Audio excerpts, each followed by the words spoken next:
Está no ar a segunda parte do programa Memórias do Poder Legislativo. O programa, idealizado pela Associação dos Parlamentares do Estado de São Paulo, traz um bate-papo com André Matarazzo, ex-vereador de São Paulo, ex-secretário de Energia e também Cultura do Estado e ex-presidente da CESP. André também respondeu pela Embaixada do Brasil em Roma e foi ministro-chefe da Secretaria de Comunicação. No programa anterior, a gente falou bastante sobre as esferas aí, estaduais, federal também. Eu queria que o senhor falasse um pouquinho da experiência como vereador de São Paulo, como é que foi essa decisão de se candidatar, como é que foi essa experiência? Olha, veio, que eu sempre falo, veio quando eu fui secretário de Cultura do Estado de São Paulo, foi no período do Alberto Goldman, do Serra, eu fiz as fábricas de cultura. As fábricas de cultura são 10 equipamentos que ensinam cultura nas 10 regiões mais pobres de São Paulo. E aquilo me fascinou o poder de transformação que algumas pequenas obras ou algumas prioridades que você define nas regiões mais carentes da cidade podem transformar não só as pessoas, mas a região. Isso aconteceu muito com as fábricas de cultura. E isto me entusiasmou muito. Eu já tinha tido uma experiência também na Prefeitura de São Paulo. Eu fui subprefeito, fui secretário de serviço, cuidava de limpeza pública, iluminação e serviço funerário, e depois acumulei isso com a Secretaria de Subprefeituras, que tocava a cidade. E isso me fascinou muito. E quando eu fiz as fábricas de cultura, depois, fui para o governador, estava no governo do Estado, eu achei que era importante, quer dizer, eu tinha na minha cabeça o sonho, a vontade de ser prefeito da nossa cidade. Eu achei nesse período, tanto das fábricas de cultura como na prefeitura, tinha lidado muito com os vereadores e conhecido a Câmara. Eu achei que, como parte do meu aprendizado para ser prefeito de São Paulo, precisaria passar por dentro da Câmara, ou seja, ser vereador, até para entender qual é a motivação dos vereadores, como a Câmara pode ajudar, como é que ela pode trabalhar melhor.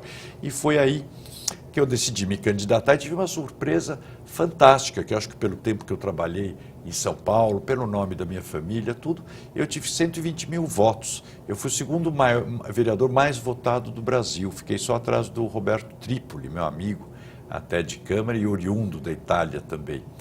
E foi uma experiência fascinante, né? De ver que a Câmara pode ser muito útil, os vereadores trabalham e muito, tem exceções, quem não trabalha, eu sempre brinco que quem não trabalha está na 7ª suplência, não consegue se eleger. E a Câmara de São Paulo, que tem de muito interessante, é que ela já é, de certa forma, distritalizada. Então você tem os vereadores muito localizados nas regiões, quer dizer, vereadores de opinião, são muito poucos, era eu, acho que o Zuzinha, o Mário Covas Neto, mais um ou outro. E foi uma experiência muito interessante. Como eu tinha passado 5 anos na prefeitura, era apaixonado por aquilo, tinha sonho em ser prefeito. Depois, obviamente, eu fiz leis que, pela experiência que eu tinha na prefeitura, quer dizer, eu sabia o que atravancava a prefeitura, o trabalho de um prefeito. Por exemplo, você não poder fazer creches onde precisa, porque onde precisa é na periferia. Grande parte da periferia são antigas ocupações, portanto, não é regularizado. Na legislação, você só pode fazer creche em um imóvel regularizado. Então, existe essa contradição. Então, eu fiz uma lei que autoriza a prefeitura a fazer creche, mesmo nas áreas não regularizadas, instalar creche, desde que o imóvel atenda às especificações técnicas da creche e às normas de higiene e segurança exigidas, né? Então a prefeitura pode dar licença. A mesma coisa para a poda de árvores, que é um negócio que é um pesadelo na prefeitura, uma legislação que facilite e acelere.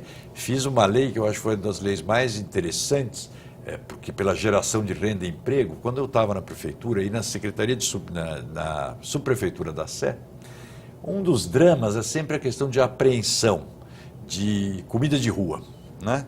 E comida de rua é um negócio que tem pela cidade inteira, então você passa metade do tempo com a Guarda Civil apreendendo carrinho de cachorro-quente, carrinho de pipoca, isso de Hermelino Matarazzo até o Morumbi, tem em todo lugar.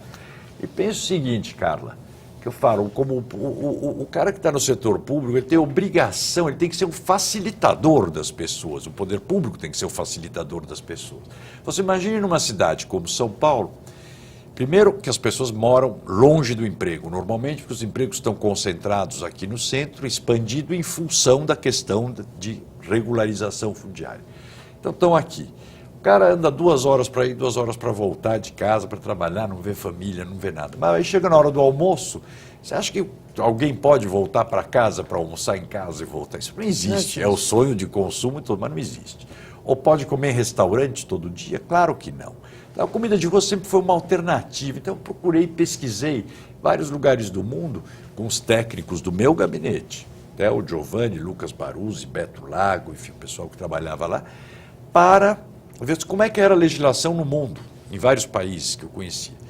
E fizemos essa legislação aqui e que foi sancionada pelo prefeito Haddad. E olha, eu era líder da oposição do Haddad. E mesmo assim foi o vereador no final do mandato com o maior número de projetos sancionados. Por quê? Porque eram projetos bons para a prefeitura. Eu até brincava com ele, falei, Haddad, eu estou fazendo esses projetos, não é para você, Zé, é para eu, quando eu for prefeito. A comida de rua desenvolveu essa coisa dos food trucks, por exemplo, que a gente vê em todos os lugares. E é um gerador de renda extraordinário, porque basta você retirar o MAI, que é o microempreendedor individual, ter essa licença, se cadastra na prefeitura, define o local onde você quer pôr o food truck, ou o carrinho, ou tal, porque a gente vê na cidade inteira quanta gente produz comida boa, de qualidade. Tem que ter algumas coisas com a Anvisa, mas é absolutamente simplificado, né? Então, são leis que ajudam a cidade. Essa foi uma delas. Importante também porque a comida de rua geralmente tem um preço mais acessível. Mas por isso né? que eu digo, ninguém consegue comer em restaurante. Comida de rua tem um preço acessível. E outro ponto também que eu digo, que quando você vai e tem experiência, ajuda. Eu fui o criador da lei de incentivo à cultura, o PROMAC, né? Que dá um incentivo do ISS para o produtor cultural, para projetos culturais, né? Foi sancionada também pelo prefeito, foi regulamentada depois até pelo João Dória, quando o prefeito foi aprovada, foi sancionada pelo Haddad. Essa lei é igual à lei de incentivo do Estado, mas ela também dá oportunidade para os pequenos empreendedores culturais, justamente pela minha visão de ver na periferia de São Paulo, em todos os cantos da cidade, quanto jovem, talentoso, ou são MCs, ou são DJs, ou fazem grupos de teatro, etc., e que hoje, Lei Rouanet, mesmo o PROAC do Estado, acabam se concentrando para os grandes produtores culturais. Então, ela, além de ser em menor escala, ela abriu um mercado enorme, que são as construtoras, que tem muito ISS, e as empresas de serviço. Então, foi uma experiência, posso te dizer, fascinante, um convívio bárbaro com todos os partidos. Eu acho que você tem que ter, a política é isso, é a arte de dialogar, fazer oposição, uma oposição vigorosíssima, mas nunca pessoal. Quando era um projeto de interesse à cidade, obviamente que a gente acompanha. O senhor falou de projetos de lei sancionados, né, um número muito interessante, né, de projetos de lei sancionados, e o senhor também falou que a comida de rua teve uma pesquisa, inclusive mundial, né, como é que se faz em outros lugares. O segredo para que uma proposta seja bem aceita é realmente isso, é ter conteúdo, é ter pesquisa, é ter embasamento? Carla, você falou tudo. É a proposta feita com embasamento e com boa redação. Porque o que tem acontecido, que a gente tem visto no parlamento hoje em dia, são as propostas de oportunismo. Então é assim, queimou a boate Kiss lá em Santa Maria, uma tragédia, um horror. De repente você via todas as câmaras, todas as assembleias e o Congresso Nacional fazendo lei para obrigar a ter isso, ter aquilo e etc. Passou um mês, ninguém mais falou no assunto. Porque, na verdade, talvez seja para atrair atenção, né? Mas que, na verdade, aquilo ali não foi bem estudado, estruturado, embasado. A gente sabe que não é bem para atrair atenção para o parlamentar. Para quem está propondo, né? E isso também é outra coisa que é uma bobagem, porque no final, como é o segredo de você fazer uma boa lei, conversar, e o segredo de você aprovar a boa lei, dê a coautoria para outros, aceita a sugestão de outros parlamentares, né, como eu digo, a experiência dentro das casas legislativas são muito interessantes, porque tem gente de todos os tipos, todos os setores, então sempre somam. Até porque, por exemplo, comida de rua é diferente lá em Vargem Grande, onde estava o vereador Alfredinho, do PT, da Berrini, onde estava o Mário Covas, por exemplo, ou da Zona Leste, onde estava o Adolfo Quintas. Então, a contribuição de todos eles é muito interessante, porque eles têm as especificidades do lugar. São Paulo é uma cidade, cada subprefeitura dessas, ou cada bairro, é muito diferente um do outro. Né? Cada bairro é uma cidade. Cada né? bairro é uma cidade e tem suas especificidades geográficas, sociais e econômicas. Você não pode tratar a cidade inteira igual, porque ela é diferente. Eu queria que o senhor aproveitasse o gancho para falar um pouquinho sobre a importância do legislativo, né? Tem uma importância muito grande o legislativo, o parlamento. Claro, principalmente onde você tem no Brasil, eu sempre falo, o Brasil hoje vive um regime presidencialista, mas é um semi-presidencialismo com semi-parlamentarismo, ou um parlamentarismo sem responsabilidade. Por outro lado, veja, quando você vai fazer o impeachment, quem é que faz o impeachment de um presidente da República, do governador ou prefeito? O parlamentar. O parlamento tem uma importância enorme. Um, porque faz leis.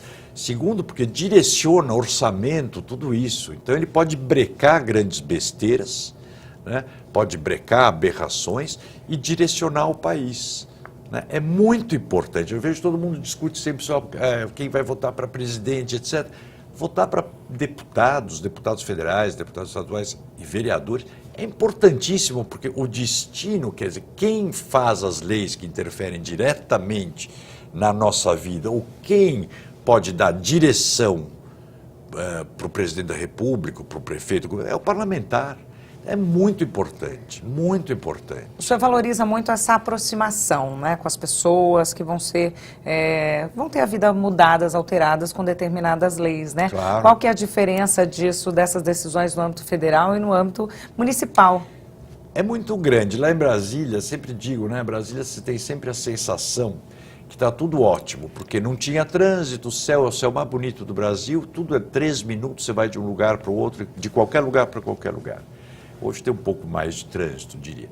Mas o mundo real não é assim. E depois Brasília, principalmente quando você pega a esplanada dos ministérios, etc., e o Congresso, todo mundo se conhece. Então você vai no restaurante, todo mundo te chama pelo nome, todo mundo acha, quando é ministro, então todo mundo te acha alto, bonito, inteligente, né? Tratam bem, etc. Então é uma ilusão. Se você não mantém os seus pés no chão, e isso, graças a Deus, eu sempre tive muito, conectado com seus amigos para te darem todo dia o banho de realidade, você perde um pouco a noção. Aqui já não, na prefeitura, eu me lembro, você fazia assim, assinava uma portaria, eu tomava uma decisão no 35º andar, lá onde ficava a Secretaria de Subprefeituras. Quando eu saía na rua, já tinha gente te xingando ou te elogiando. Então, quando você está aqui, eu acho que isso para mim é a riqueza, o fascínio da vida pública, é esse, a proximidade com as pessoas. Né? Você tem o termômetro, você tem um exercício permanente da humildade. Eu acho que o Brasil vai mudar quando acabar a palavra autoridade. Nós, que estamos no setor público, é que temos que bater continência para a sociedade e não a sociedade para nós. Está errado, há uma inversão muito grande. O servidor público é um sacerdócio, ele tem que estar lá todo dia. O salto alto é para o cidadão. O cara sempre dizia para o meu pessoal, subprefeitos, quando eu estava na prefeitura aqui, tem sempre razão quem estiver reclamando. Nunca responda mal. Sempre tome providências, porque tem razão. E você nunca vai agradar 10 milhões de pessoas. Isso não existe. Não existe. Então você tem que ouvir, tem que ver, tem que escutar, porque você está lá para isso. Não gosta, não quer ter problemas, quer ficar de salto alto, vai ser diretor de multinacional, vai ser diretor de banco, sei lá eu. Prefeitura é para quem gosta de problema. E setor público é para quem tem humildade de entender que ele é um servidor público.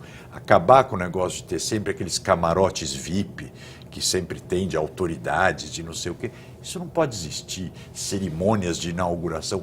E na minha concepção, isso tudo é uma coisa meio atrasada, que não se usa mais. Né? Aliás, quando você vai para qualquer país desenvolvido, é muito difícil até você saber quem é o ministro, quem é o secretário, quem é não sei o quê. Normalmente se sabe muito quem é o prefeito, porque Porque justamente a importância está na gestão das grandes aglomerações, nas regiões metropolitanas, que é onde as pessoas vivem. E aqui, São Paulo especificamente, se você pensar, região metropolitana é uma coisa importantíssima. Região metropolitana de São Paulo, como é que você acha que, por exemplo, você pega, tem as cidades em volta, 10, 15% da água de São Paulo sai de Rio Grande da Serra. Rio Grande da Serra, por causa da Billings, é praticamente toda como é que chama? Reserva ambiental. Então, e lá tem 50 mil pessoas morando. Então, qual é a receita daquela cidade que não pode ter nada, porque é área de manancial? Né? Então, você tem que fazer políticas compensatórias. Você vai pegar a região aqui da capital, do Aricanduva, que alaga a cada chuva. Nós fizemos de tudo, baixou a calha, tal, melhorou, mas continua alagando. Enquanto não fizer um piscinão em São Caetano do Sul, no Córrego dos Meninos, você não vai ter, não vai acabar com o alagamento. Mas por que o prefeito de São Caetano vai fazer um piscinão, que é um investimento grande, e vai ter manutenção daquilo, se lá não alaga nada? Então, essa conversa de regiões metropolitanas, de você ter uma agência que regule a questão de região metropolitana, é muito importante. São muitos problemas, né? E muitas Muitos realidades diferentes isso, dentro do mesmo local, com muita gente habitando. Claro, né? a região metropolitana de São Paulo tem 23 milhões de pessoas e ela não tem separação, você não tem lá que você fala, acaba uma cidade, começa, é tudo uma coisa só. Né? O senhor tem, diante disso, assim, uma bandeira, porque os problemas aparecem de todos os lados, né? Na educação, na saúde, tem alguns políticos, né? Alguns gestores que direcionam um trabalho mais voltado a isso ou aquilo. Como é que o senhor vê isso? O senhor passou por muitas secretarias, né? Fez diversos projetos, diversas leis. E estudo muito, fui aprimorando, porque eu gosto, o meu foco permanente é gestão de cidades. É uma coisa, gestão pública e as cidades. É uma coisa que eu acho que o grande foco do futuro está nas cidades. A modernização das cidades, a melhoria da qualidade de vida das pessoas, e tudo isso está ligado, sem dúvida nenhuma, à questão da cultura, à questão da educação, né, do que eu falo dos empregos 4.0, que vem por aí. Nós temos que ter a sociedade com uma educação 4.0, para estar preparada para isso, para as novas fábricas, as novas atividades, né, que eu acho que São Paulo, que já foi a locomotiva industrial do Brasil, por que nós abandonamos não falamos mais tanto em indústria? Porque ela não se aprimorou, não se atualizou. Né? Agora, que tipo de emprego você vai arrumar para todo o pessoal que mora em cidade de Tiradentes, está a 45 quilômetros, aqui tem 300 mil pessoas. Aí todo mundo fala, não, é serviço. Bom, vamos fazer o quê? Transformar a cidade de São Paulo num grande call center? Tudo bem, não vai ter serviços. Mas, por exemplo, são regiões que você poderia levar pequenas indústrias não poluentes, pequenas confecções que poderiam sair, por exemplo, ter incentivos para essas coisas. Eu acho que essa discussão das regiões metropolitanas vis-à-vis empregos e lazer são muito importantes.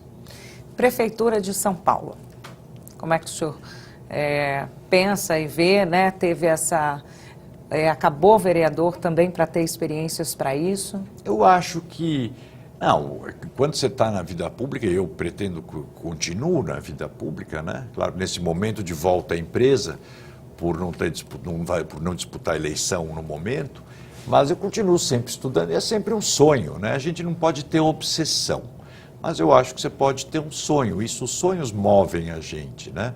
Para tudo, inclusive para você se preparar, para você se atualizar, para você ter um interesse. Eu tenho muito interesse na questão das pessoas, na qualidade de vida, e principalmente por conhecer São Paulo, para ver com poucas medidas que você tomaria, que você pode tomar, que transformariam a vida das pessoas. Medidas que são baratas, são fáceis de fazer e que devem ser a prioridade. Nós temos que trabalhar São Paulo, não é do centro para fora, é ao contrário, hoje da periferia para o centro. O centro, bem ou mal, ele está relativamente organizado, falta limpeza, falta uma série de coisas. Mas quando você vai para a periferia, né, você vê que nós estamos numa cidade do século XIX. Então, às vezes eu fico vendo, muita gente fala os projetos para São Paulo do ano 2040, falam, olha, para mim o fundamental, antes de pensar no 2040, que você pode pensar em paralelo, mas é trazer São Paulo para o século XX, nem para o XXI. porque tem grande parte da cidade que continua no século XIX sem saneamento. Você tem áreas da cidade sem saneamento básico, que é uma coisa inadmissível. Quando eu estava na prefeitura, eu me lembro, eu cheguei a asfaltar 1.500 ruas novas, com as diversas subprefeituras. Você tem rua de terra, você não tem saneamento, tem problema. Quando a gente fala, não, rua de terra, normalmente para as pessoas vem um certo bucolismo, né? Que a área verde, vê aquela rua de terra de interior, né? Que é com pedrisco, aí tem o meio fio, a calçada. Não, rua de terra aqui, quem mora sabe. São em áreas que você não entra nem sai de casa quando chove. Quando chove. Não entra carro de polícia, não chega o correio, não chega a ambulância. E quando está seco é um poeirão que deixa as crianças com problemas de garganta, de pulmão, etc. Então são coisas que é inadmissível você imaginar uma cidade assim, ou sem saneamento básico. Eu acho que 40% da cidade ainda não tem saneamento básico. Por quê? Porque eram ocupações em áreas de manancial, o manancial não permite que a Sabesp, a lei de manancial não permite que a Sabesp ligue lá. Leis que precisam ser, que eu digo, a importância do parlamento tem que ser alterado. Porque você vai mudar aquelas pessoas de lá? Não vai, estão lá 40, 50 anos. Você precisa urbanizar, né? Então são projetos que transformam a vida das pessoas desde que você dê prioridade.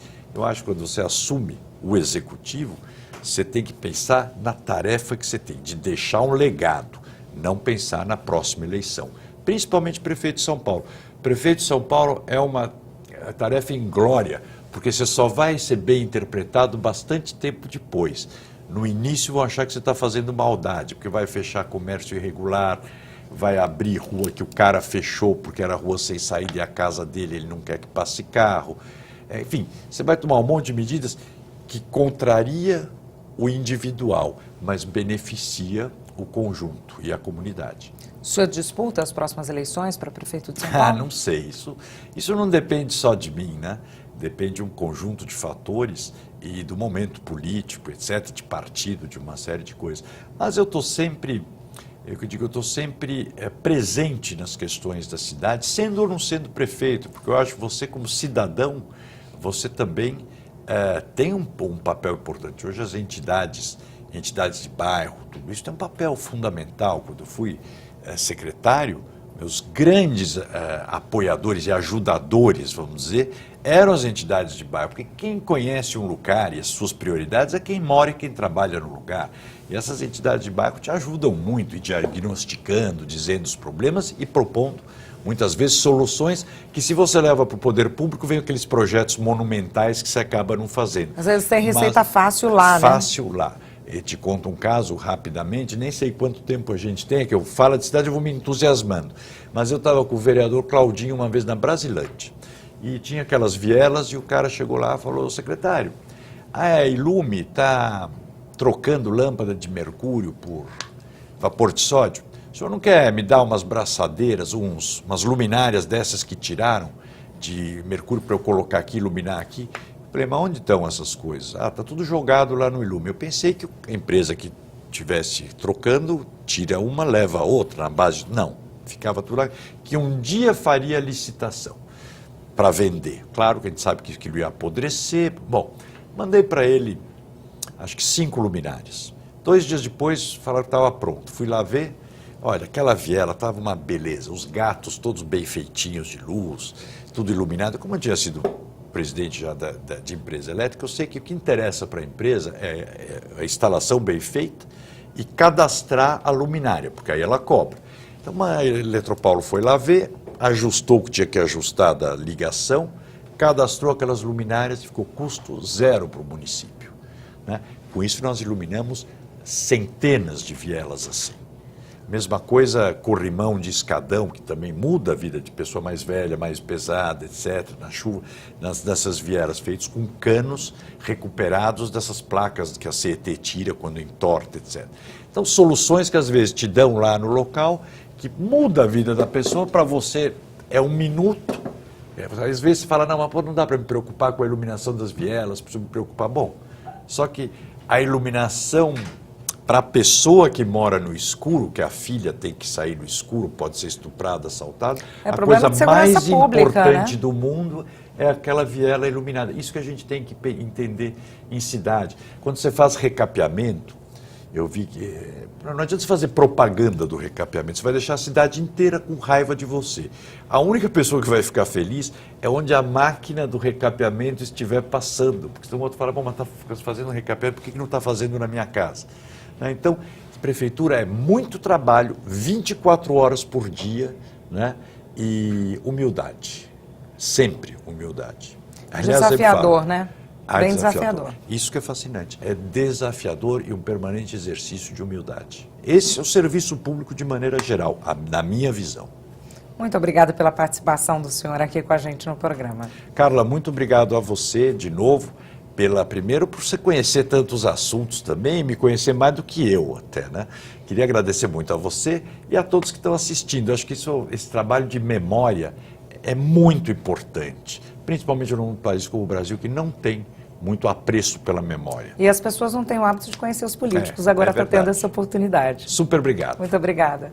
Está chegando ao fim, então, a segunda parte do programa Memórias do Poder Legislativo. Obrigada pela sua companhia. Até o nosso próximo encontro.